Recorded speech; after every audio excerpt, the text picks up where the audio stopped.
Captain Veltar pressed his four hands against the cold metal wall of his ship's bridge. The eternal dawn was dying around him, and he could hear it in every creak and groan of the damaged hull.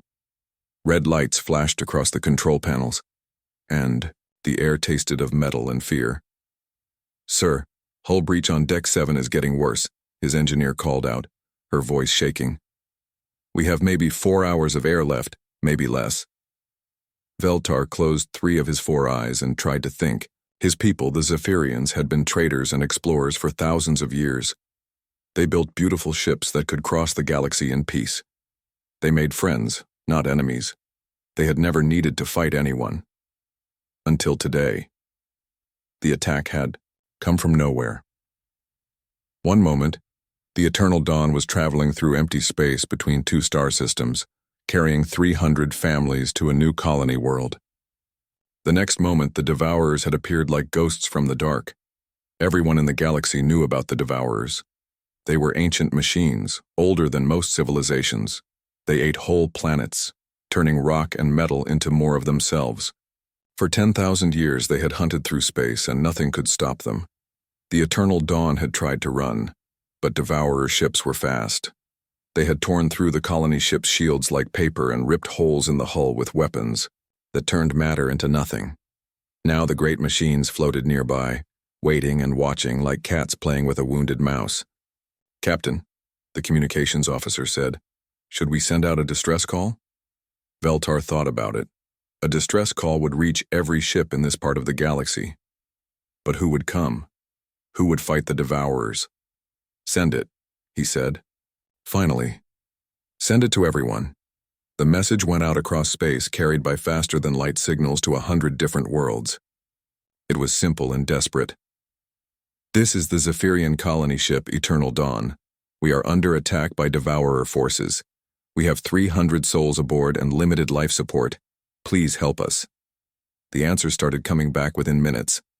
The first response came from the Altarian Republic, one of the oldest and proudest civilizations in the galaxy.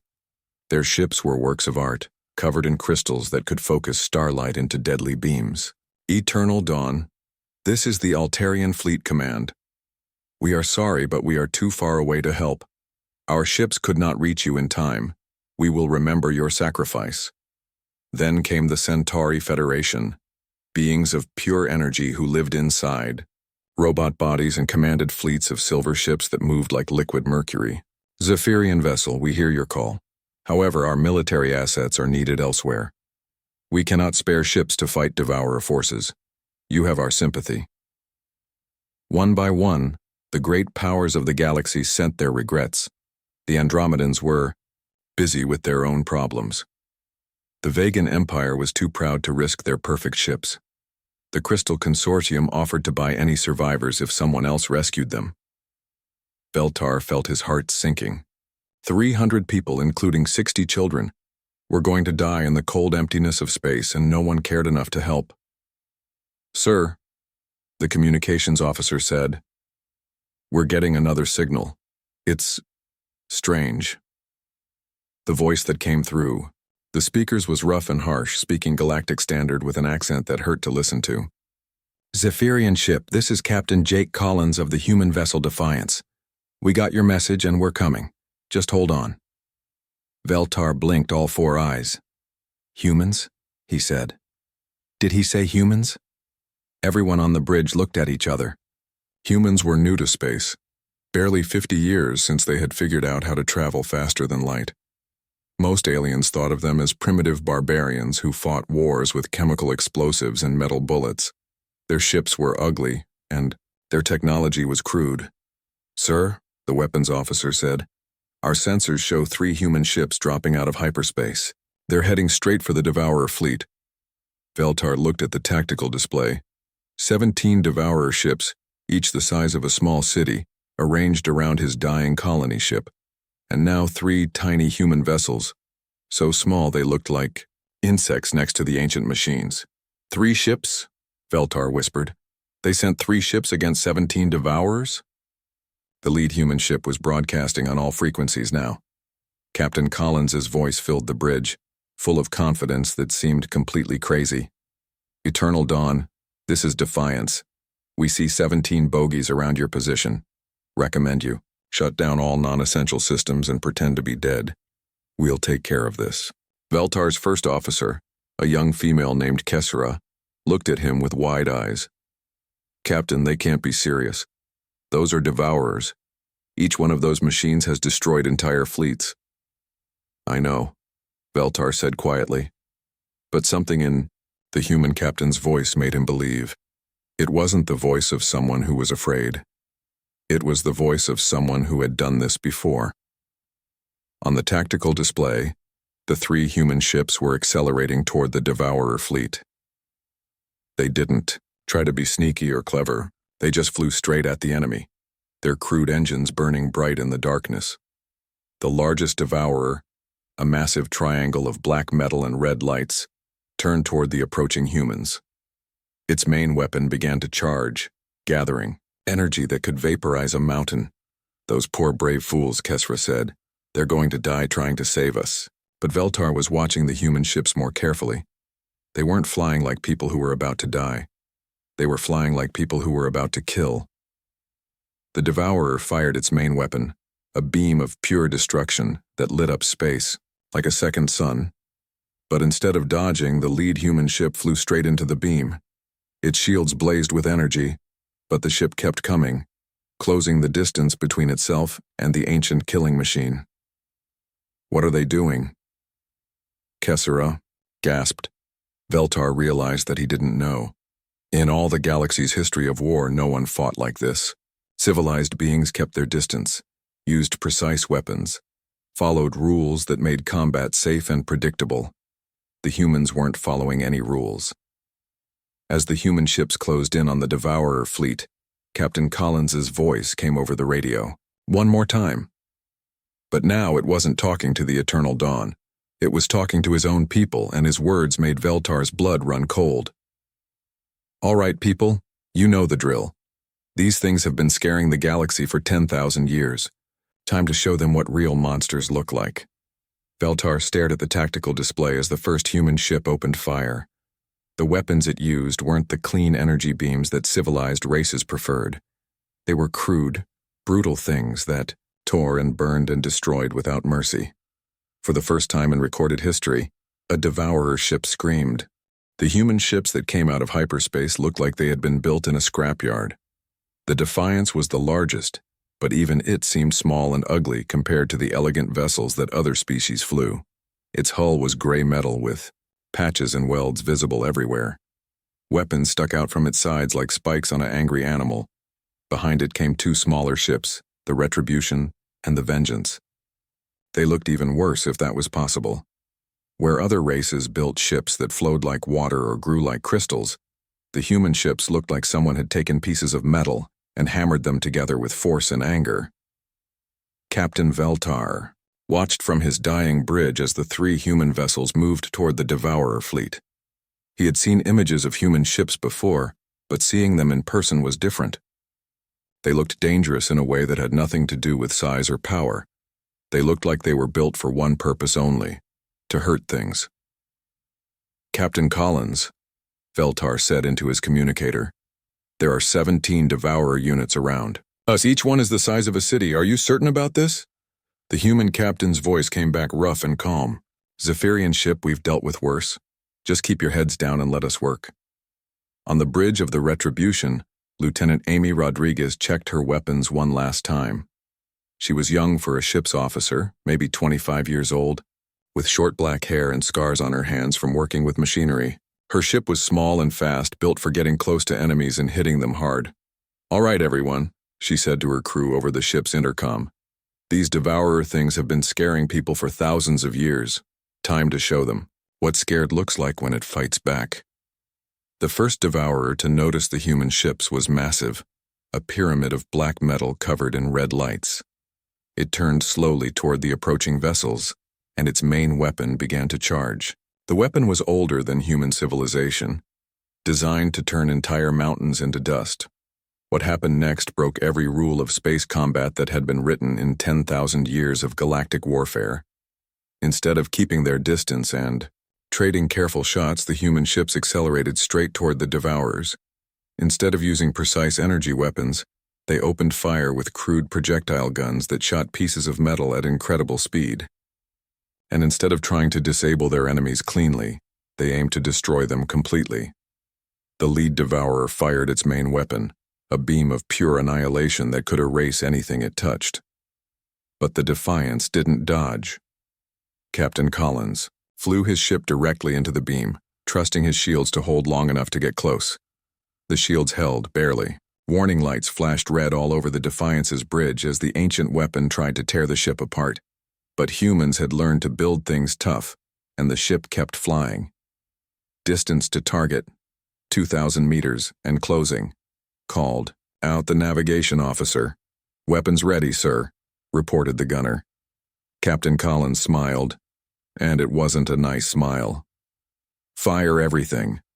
The Defiance's main guns opened up at point-blank range. They weren't energy weapons or plasma cannons or any of the sophisticated tools that civilized races used.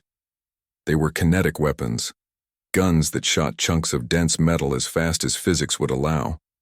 The projectiles hit the Devourer's hull, like hammers hitting glass. The ancient machine's armor, which had turned aside the best weapons of 100 civilizations, cracked and shattered under the brutal impact. But the Defiance wasn't done. As the Devourer reeled from the kinetic strike, Captain Collins launched his ship's missiles. These weren't the clean, efficient weapons that other species preferred. They were fusion bombs, tiny suns that burned hot enough to melt steel. The Devourer's hull began to glow white-hot. For the first time in its 1,000-year existence, the ancient machine felt something like pain. Meanwhile, Commander Pete Martinez was making his own attack run in the Vengeance. His ship was the smallest of the three, but Martinez had a reputation for being completely insane in the best possible way. Ramming speed, he ordered his crew. His officers looked at him like he had lost his mind. Sir, ramming speed? You heard me. If these things want to see how humans fight, let's show them. The Vengeance accelerated directly toward a Devourer that was twice its size. The ancient machine fired everything it had, but Martinez's ship was small and fast. It dodged and weaved through the defensive fire like a fighter pilot from humanity's early wars. At the last second, just before impact, Martinez triggered his ship's emergency systems. Blast doors slammed shut, the crew was locked into crash seats, and the ship's computer took over. The Vengeance hit the Devourer at full speed. The smaller ship's reinforced nose punched through the machine's hull like a bullet through paper. For a moment, both vessels hung in space, locked together. Then Martinez triggered his ship's self-destruct sequence. The explosion lit up space for millions of kilometers. When the light faded, the Devourer was gone, blown into pieces too small to see. Martinez and his crew ejected in escape pods just before the blast, laughing like maniacs as they watched their target die. Martinez, you crazy son of a gun, Captain Collins said over the radio. That was either the stupidest or the smartest thing I've ever seen. Why not both, sir? Martinez replied from his escape pod. But the battle was far from over. The remaining Devourers had recovered from their shock and were fighting back with everything they had. Ancient weapons that had destroyed planets fired again and again, trying to stop the human ships. The humans kept coming. When their shields failed, they used their armor. When their armor cracked, they used speed and luck. And when all else failed, they used anger and determination. Lieutenant Rodriguez in the Retribution found herself facing 3 Devourers at once. Her ship was faster than theirs, but they had more firepower. She did what human pilots had been doing for centuries. She got creative. Target the connecting joints, she ordered her gunner. These things are big, but big things have weak spots. The Retribution danced between the enemy ships, its guns spitting metal death. Rodriguez had studied the Devourers carefully, and she knew that their massive size was both a strength and a weakness. They were powerful, but they were also slow to turn and had trouble tracking small, fast targets. Her plan worked. The Retribution's guns found the weak points in the Devourer construction, and the ancient machines began to fall apart under the precise fire. All across the battlefield, the same story was playing out. The humans weren't stronger than the Devourers, and they weren't more advanced. But they were meaner, and they were willing to do things that civilized beings would never consider. On the bridge of the Eternal Dawn, Captain Veltar watched the battle with growing amazement and horror.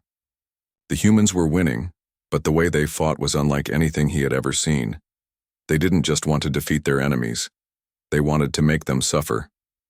"Sir," his communications officer said quietly, "I'm picking up transmissions from the Devourer fleet. They're trying to retreat." Veltar's four eyes widened. In 10,000 years of galactic history, no one had ever recorded a Devourer retreat. The ancient machines fought until they won, or until they were destroyed.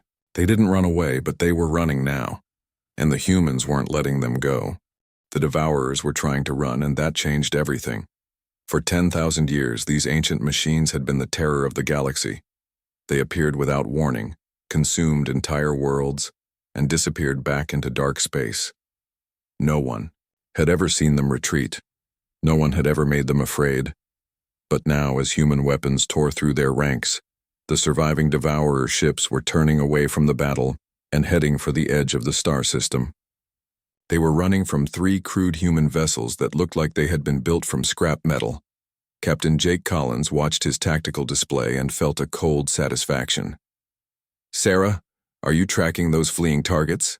Lieutenant Sarah Kim, the Defiance's weapons officer, was a quiet woman with steady hands and eyes like winter ice. She had grown up on a world where humans fought each other over water and food, and she understood that sometimes you had to be cruel to survive.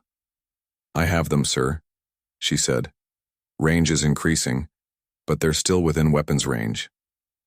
"Good," Collins said. "Today these things learn what happens when you pick on someone smaller than you." The largest fleeing Devourer was a massive triangle of black metal, covered in weapon ports and sensor arrays. It had ruled space lanes for centuries, destroying any ship that dared to challenge it. Now it was running as fast as its ancient engines could carry it, but human engines were newer, and human weapons were designed by people who had spent their entire history finding better ways to kill each other. The Defiance's main gun wasn't like the energy weapons that other civilizations used. Those weapons were clean and precise, designed to disable rather than destroy. The human gun was different. It fired a rod of tungsten metal accelerated to a significant fraction of light speed, guided by computers that had learned from every human war since the first stone was thrown in anger. "Target locked," Sarah Kim reported. Firing. The tungsten rod left the Defiance's gun at nearly the speed of light.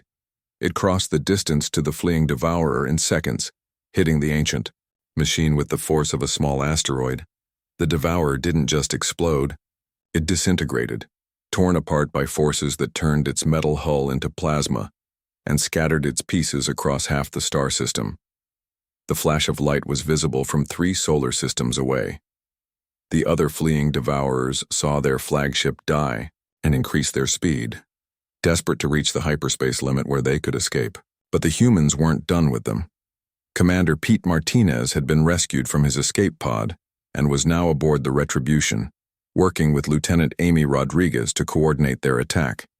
His own ship was gone, destroyed in his ramming attack, but his spirit was very much alive. "Amy, you see that group of 3 trying to escape through the asteroid field?" he asked, pointing at the tactical display. "I see them," Rodriguez replied. "What are you thinking?" Martinez smiled, and it was the kind of smile that made smart people nervous. "I'm thinking those asteroids aren't just rocks. They're weapons we haven't used yet." The Retribution changed course, heading for the asteroid field that lay between the fleeing Devourers and their escape route.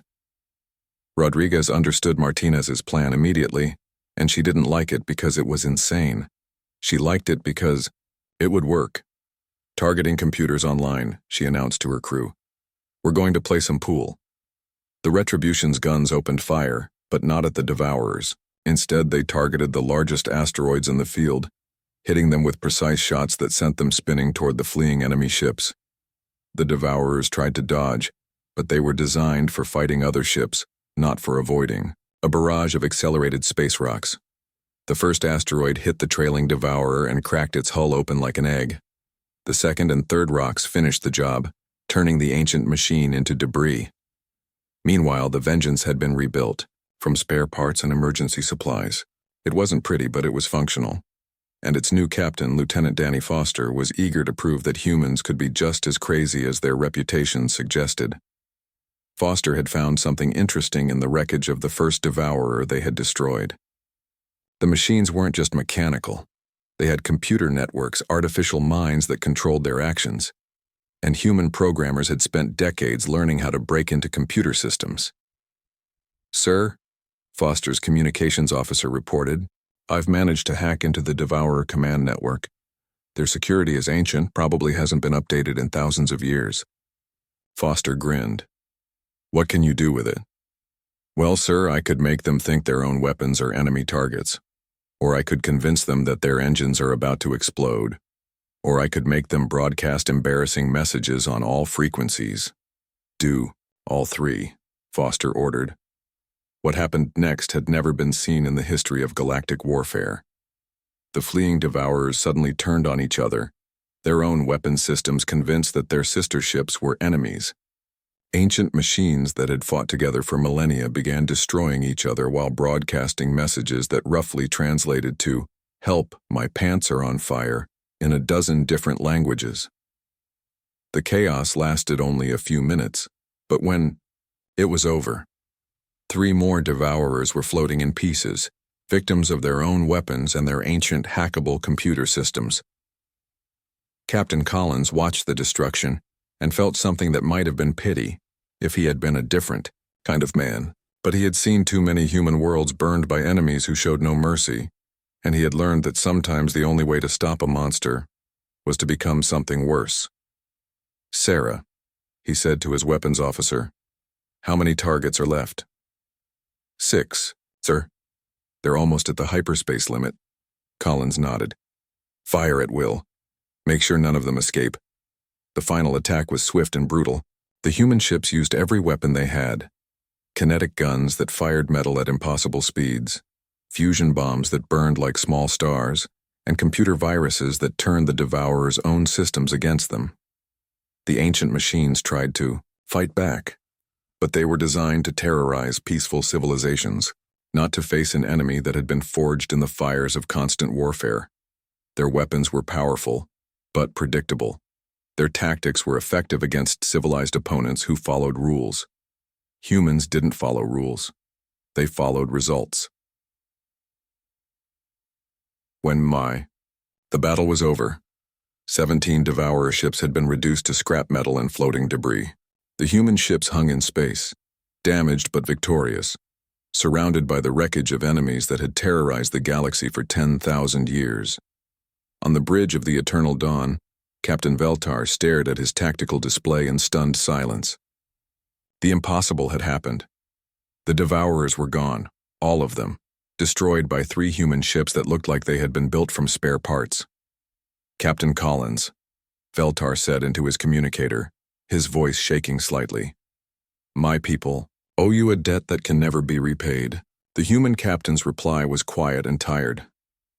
"Captain, we didn't do this for payment. We did it because it needed doing. But if you really want to repay us, spread the word. Tell everyone in the galaxy what happened here today." "What message should I give them?" Veltar asked. Collins was silent for a long moment. When he spoke again, his words sent a chill through every alien who heard them. "Tell them that the age of being helpless is over. Tell them that there are monsters in the galaxy now and they're on your side.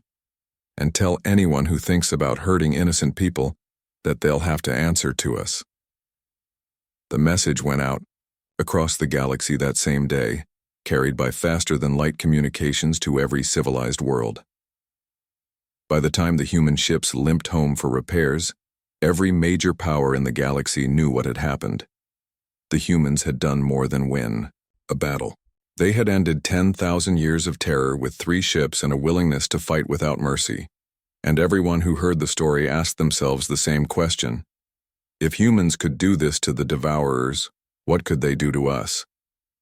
News traveled fast in the galaxy, but fear traveled faster. Within hours of the battle, every major civilization had received reports about what the humans had done. The story spread from ship to ship, planet to planet, carried by quantum communicators and hyperspace relays. Each time it was told, it grew a little more frightening. On the crystal world of Altair Prime, the High Council met in emergency session. Their beautiful city of living crystal hummed with nervous energy as the council members discussed what they had learned. 17 Devourers, said the first speaker, her crystalline body pulsing with worried light. Destroyed by 3 primitive human vessels. How is this possible? The military advisor, a massive crystal formation that had grown for over 1,000 years, flickered with dark patterns. We have analyzed the battle recordings. The humans used weapons we consider barbaric, kinetic projectiles, fusion explosives, computer viruses. But their effectiveness cannot be denied. What concerns me more, said the science minister, is their tactics. They showed no mercy, no restraint. They hunted down every fleeing enemy and destroyed them completely. This is not how civilized beings conduct warfare. The first speakers. Light dimmed. Perhaps that is why they won. On Centauri Station, the energy beings who ruled the Federation were having similar discussions. Their forms flickered and pulsed inside their mechanical bodies as they processed the implications of humanity's victory. The humans have introduced a new paradigm to galactic warfare, transmitted Admiral Zexhai. For 10,000 years we have fought with honor, with rules, with restraint. The humans fight to win, regardless of cost. Are you suggesting we change our own methods? Asked High Commander Velnash. I am suggesting we never give the humans a reason to fight us, Admiral Zexhai replied. But it was on the trade worlds and frontier colonies where the real impact was felt. For thousands of years, these places had lived in fear of devourer raids. They had paid protection money to various military forces, all of whom promised to defend them, but rarely delivered when the ancient machines actually appeared. Now, suddenly, the Devourers were gone. Not just defeated or driven away, but completely destroyed. And the beings responsible were asking for nothing in return. Captain Veltar stood in the main cargo bay of the Eternal Dawn, watching human engineers work to repair his ship. The humans had brought supplies and equipment from their own vessels, patching holes and replacing damaged systems with the efficiency that amazed him. The human engineer in charge was a woman named Carol Mason, a middle-aged human with gray hair and calloused hands. She worked alongside her team without regard for rank or ceremony, getting her hands dirty and solving problems with practical solutions. Your people are very direct, Veltar observed as he watched Carol weld a patch over a hull breach. Carol looked up from her work, her face mask pushed up to reveal tired eyes.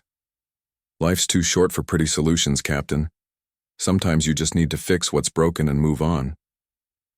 But your methods in battle, Veltar continued carefully, they seem designed not just to defeat an enemy, but to terrorize them. Carol set down her welding torch and studied the Zephyrian captain for a moment. Captain, can I ask you something? In 10,000 years, how many ships like yours have the Devourers destroyed? Veltar thought about it. Thousands. Maybe tens of thousands.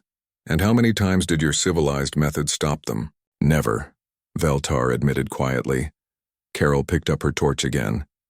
That's why we fight the way we do, because being polite to monsters just gets more people killed.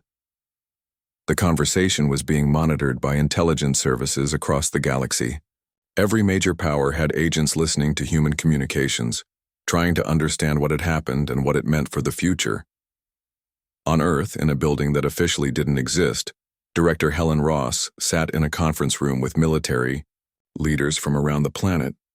The walls were covered with star charts and intelligence reports, all focused on humanity's expanding presence in space. The initial reports are coming in, Ross said, addressing the assembled officers. Every major civilization in this sector is reconsidering their relationship with us. Some are afraid, some are impressed, and some are both. General Marcus Webb, a grizzled veteran who had fought in humanity's last major war, leaned back in his chair. Good. Fear keeps people honest. The question, said Admiral Sandra Price, is how we handle this going forward. We've made quite an impression, but impressions fade. What happens when the next crisis comes? Ross activated a holographic display showing the local galactic region. According to our intelligence, there are at least 12 other major threats in this part of space. Pirates, slavers, various aggressive species. The galaxy has been dealing with them the same way they dealt with the Devourers, accepting the losses and hoping someone else handles the problem. And now they expect us to handle all of them, General Webb observed. The question is, Admiral Price said, do we want that responsibility? Ross looked around the room at the faces of humanity's military leadership. These were people who had spent their careers preparing for the next war, the next threat, the next crisis. They understood that freedom wasn't free and peace wasn't permanent. Gentlemen, ladies, Ross said finally, we've spent our entire history fighting each other. Maybe it's time we found something better to fight. Back on the Eternal Dawn, the repairs were nearly complete. The human engineers had worked for 18 hours straight, replacing damaged systems and patching hull breaches with an efficiency that spoke of long practice with emergency repairs. Captain Collins stood on the bridge of the Defiance, looking out at the debris field that had once been a Devourer fleet. His ship was damaged but functional, held together by the same stubborn determination that had won the battle. Sir, his communications officer reported, we are receiving messages from across the sector. Colonists thanking us, governments wanting to establish relations, military forces asking for advice on anti-Devourer tactics. Collins smiled grimly. And how many are asking us to leave them alone? About half, sir. Smart people, Collins said. They understand that we're dangerous. The question is whether they understand that we're dangerous to the right people. Lieutenant Sarah Kim approached from her weapon station.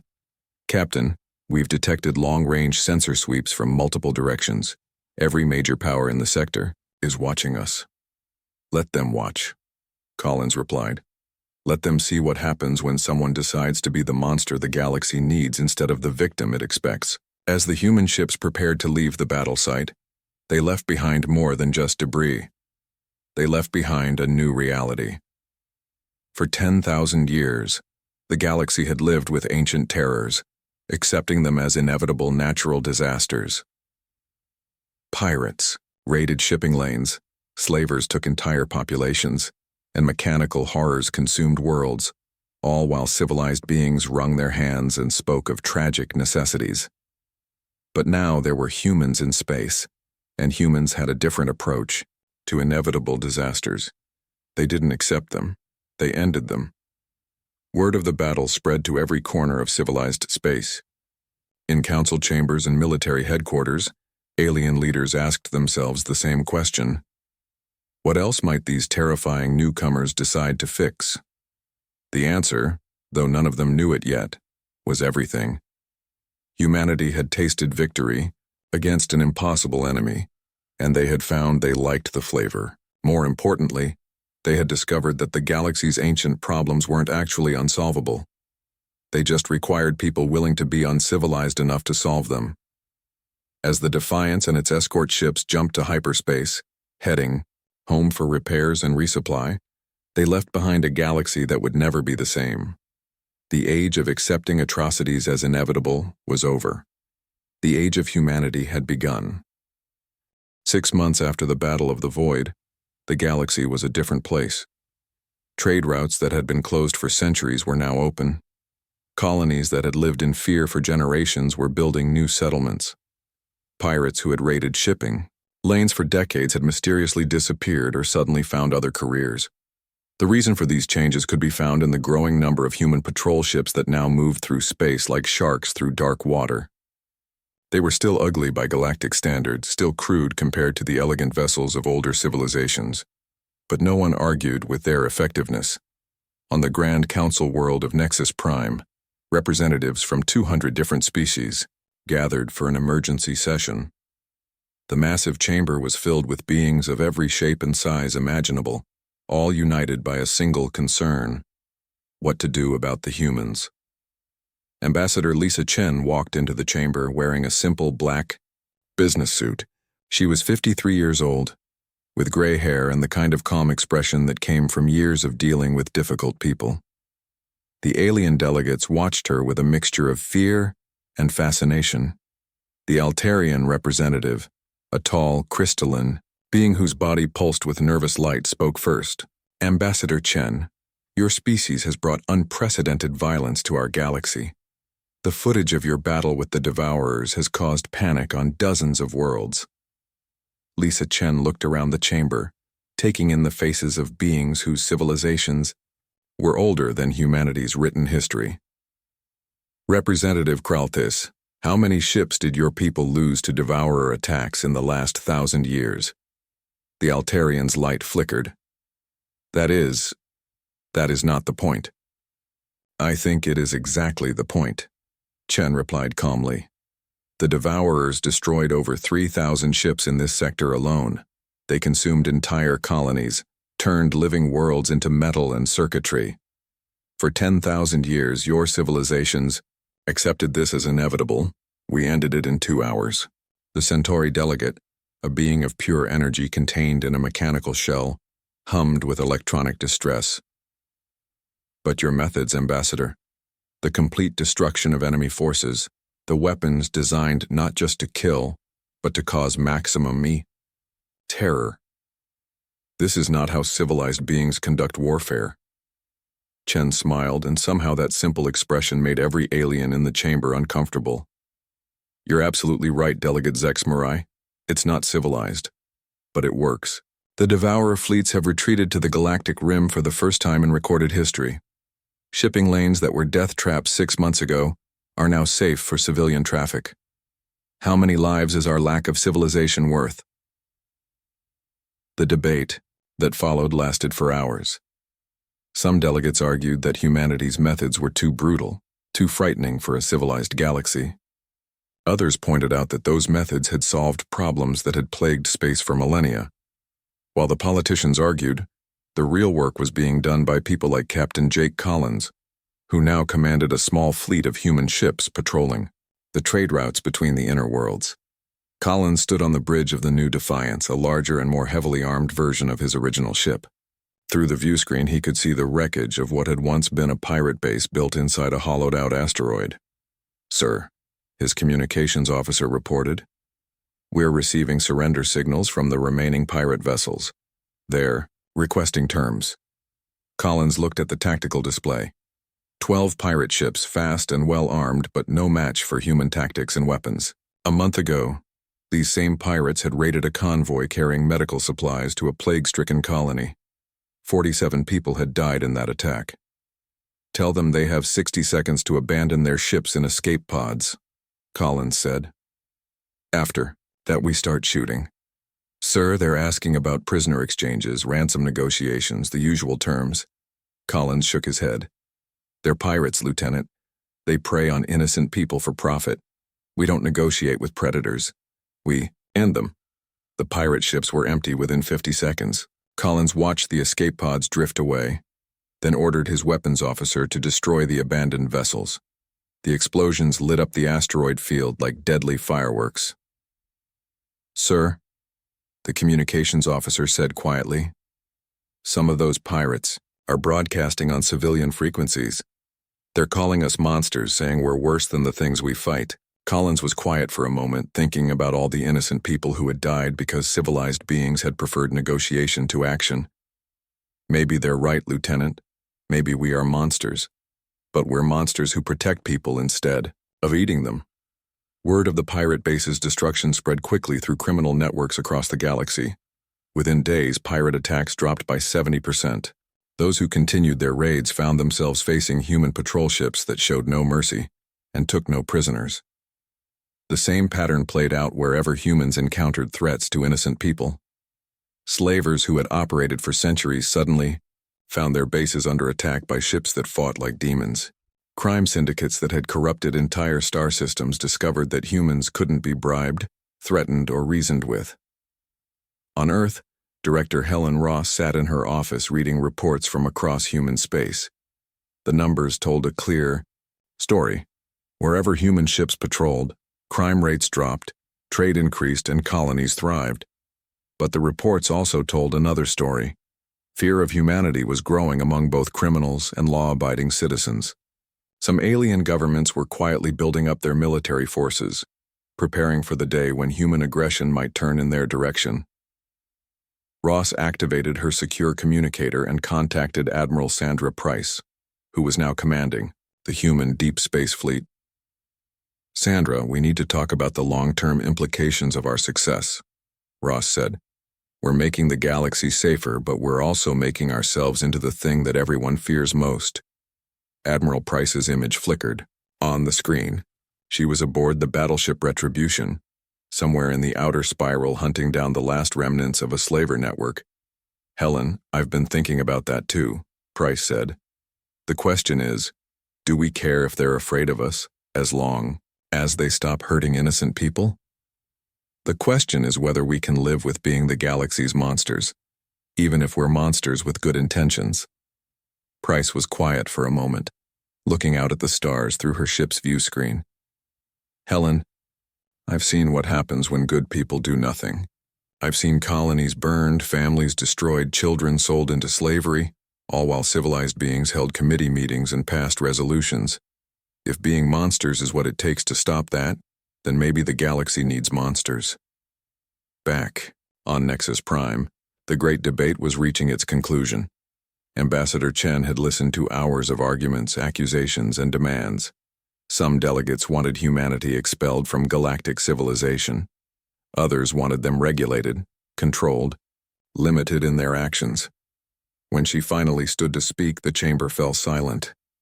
"Honored delegates," she began, "I've listened to your concerns and I understand them. You're afraid of us. You should be. We are dangerous, and we are uncivilized by your standards. But let me ask you this. 6 months ago, how many of your people went to sleep afraid that pirates might attack their ships, that slavers might take their children, that ancient machines might consume their worlds?" The chamber remained silent. "And how many of your people are sleeping safely tonight because they know that somewhere in the dark, human ships are hunting the things that used to hunt them?" The silence stretched on. Chen looked around the chamber one last time. "You can pass all the resolutions you want.